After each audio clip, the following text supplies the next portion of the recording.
All right, so we got about 15 minutes or so left today's episode. So let's get into the final segment, which is our most anticipated books coming out later on in this month of April. So there's, as always, a bunch of stuff. Now, I'm a big indie guy, so it's rare that I have Marvel or DC books on these kind of lists. So let me see what the first one I loaded up here was. Yours was Daredevil number Yep. 10. So Yeah, why this got one?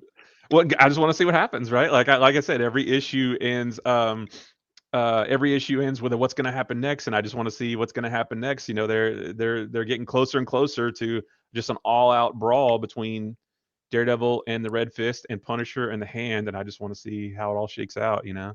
Well, Plus, and we're getting something I to, like noticed on that cover is looks like a some kind of variation of a Captain Shield in the that's back US there. Agent Shield. Yeah, Ah, Daredevil, Daredevil and Elektra broke some villains out to sort of try to rehabilitate them in their Red Fist group, I knew that, but I and did not realize U.S. Agent was one of them. I'm like 4 or 5 issues behind on Daredevil yeah, right now.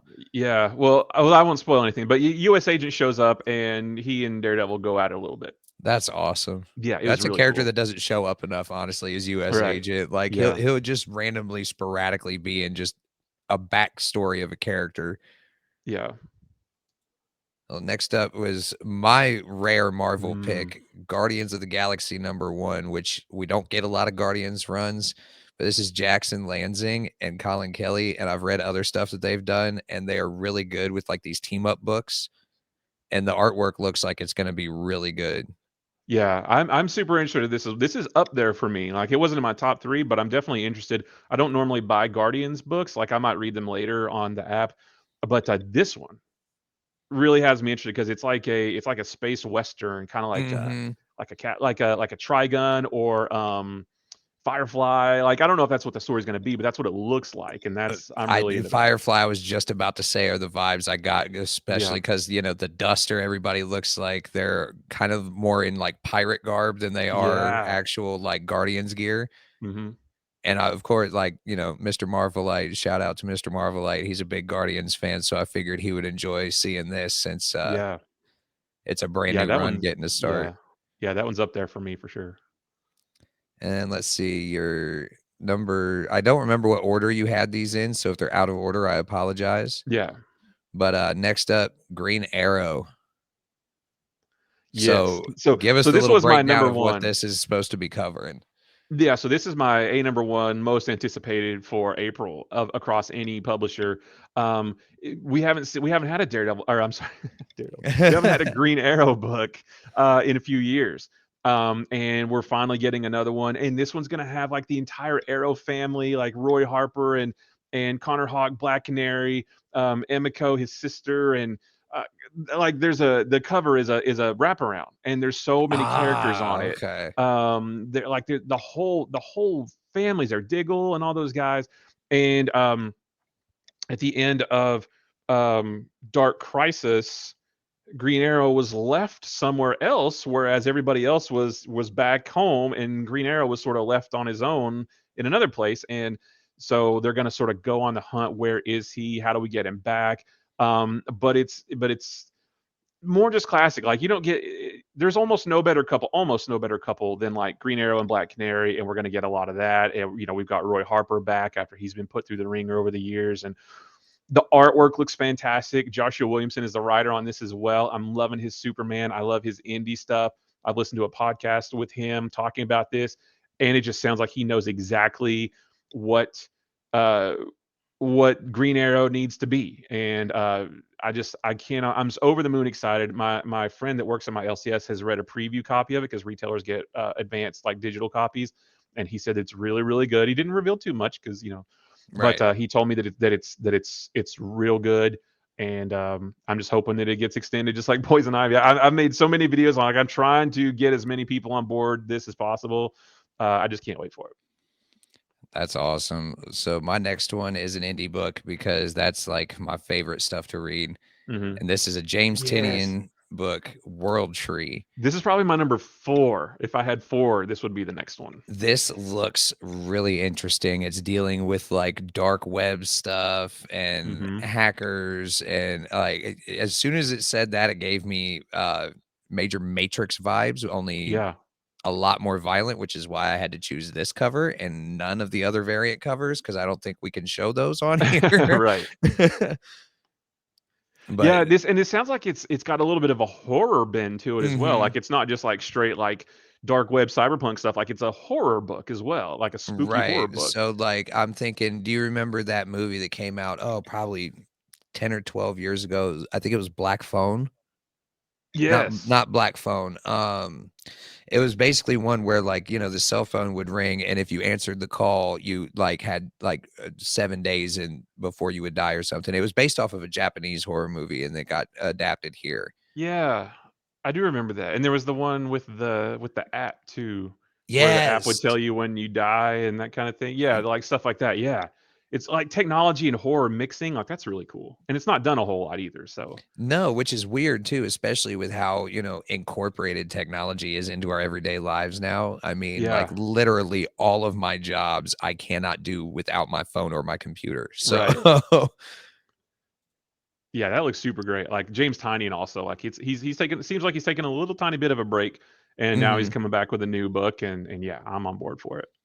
Yeah, because he was pumping out books last year. Hmm. He was putting out Something Is Killing the Children, like Nobody's Business, and then he had all those random little indie books he was putting out. He Yeah, was doing stuff for DC. yeah. Nice House on the Lake was super Nice House good. on the Lake was so Yeah, good. oh, so good. Yeah, and I think we're gonna get more eventually. That the way it ended. Yeah, he said it was on hiatus. He didn't say Yeah, it was, done yet. So yeah, yeah. There's more story to tell for there for sure. 100%. And then let's see, your last one here that you gave me is another series that's been really good and popular. Another Yeah, writer that some Nerd Initiative guys got the chance to talk to recently nice. was 8 Billion Genies with Charles Soule and Ryan Brown. This Yeah. is one of the most fun books I've read in Hmm. a long time. Image has been killing it. Yeah, and this one I put this one on the list because it's the end, right? Like I'm Yeah, super excited to see how it all wraps up. I love the time jump, right? The first issue was like the first 8 minutes, and then the next I one think was it the was even first the eight first 8 days. seconds, and then it was Yeah, first 8 minutes, first 8 days, first 8 weeks. Like the way they've like kind of progressed everything, especially with the population counts at the bottom of the yeah. page in the beginning, is great.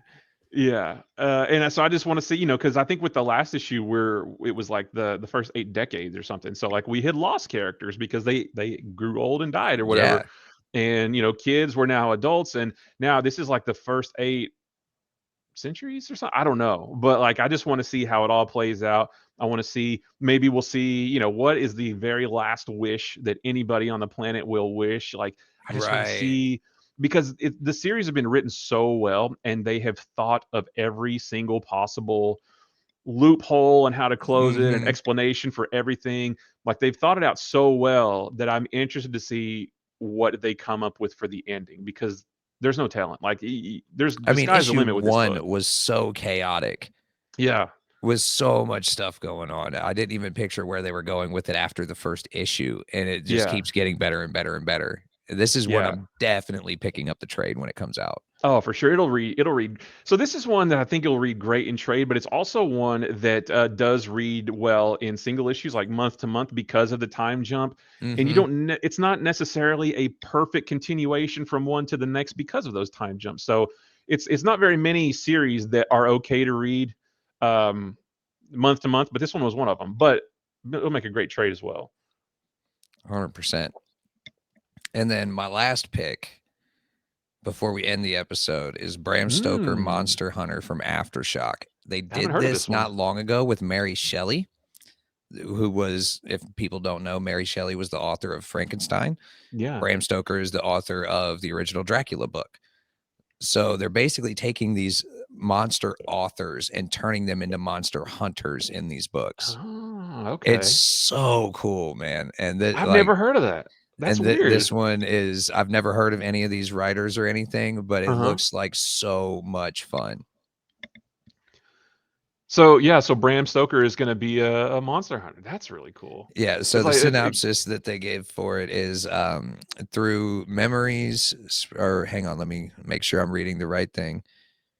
Yes, so in 1895, a young and troubled Bram Stoker discovers there's a secret hiding in his new workplace of Dublin Castle, one that will either end his life or change it forever. So I'm wondering if he's like going to meet Dracula, and that's going to be like the inspiration for him writing the books later in life, yeah, or I bet it will be. That sounds really cool.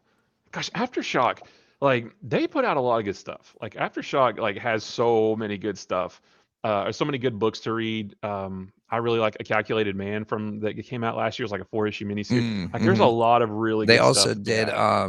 Maniac. I think it was Yeah, Maniac Maniac in in New New York. York. Yes, that Yeah, was so good. yeah, they're in the third series of that right now that I've been buying. It's coming out kind of slow, but yeah, Mhm. that's a great one.